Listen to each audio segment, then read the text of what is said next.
Hi, magandang gabi. Tayo ngayon ay magluluto ng ginisang pechay sa pork. So, yun ang aking naisip ngayong gabi. So, tara, umpisa na natin. So, ayan, nakapag-fried ako ng bahagya ng pork. Lagyan ko yan ng yung sabaw ng pineapple para medyo manamis siya. So, ngayon, lalagay na natin yung bawang.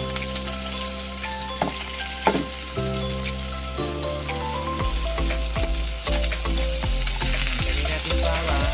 Hinaan lang yung apoy. Ganyan lang.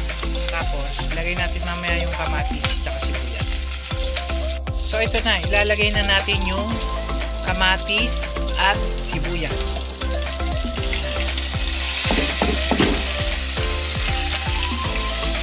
Tapos, hahaluin na natin. Iluin mo lang yan hanggang sa maluto yung kamatis. Hinaan lang ang apoy.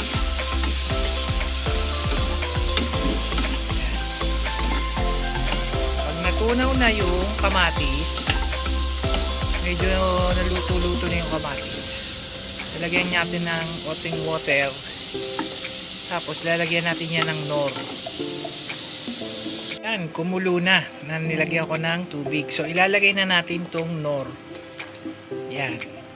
Ngayon, medyo pababawasin natin yan ng konting water. Tapos, ilalagay na natin mamaya yung ating pechay. Ayan na. Ilalagay na natin yung ating pechay. So, hinaan nyo na lang yung apoy. Kusa na naman na yan lalambot. Para hindi masyadong overcook yan. So, naghugas ako ng kamay ha. Baka isipin nyo, minekos-mekos ko yan. Hindi no, hindi naman tayo Indiano eh. Tayo ay Pilipino, lagi tayo naghugas ng kamay para maiwasan ang mga sakit. So, yan ha, hindi ko minekos-mekos yan. Hugas tayo ng kamay. No? So, yan. Then, tayo mo na lang yan, tatakpan na lang natin yan.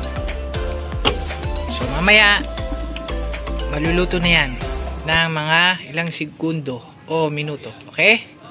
So, ayan na yung niluto ko na ginisang pechay na may pork.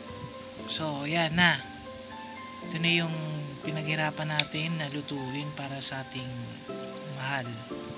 So, titikman natin yan pero hindi nyo ako makikita dahil titikman ko na siya. Ang sarap. Kaya nyo to, the best to. Tatanggal ang panty ng asawa nyo. Bye bye.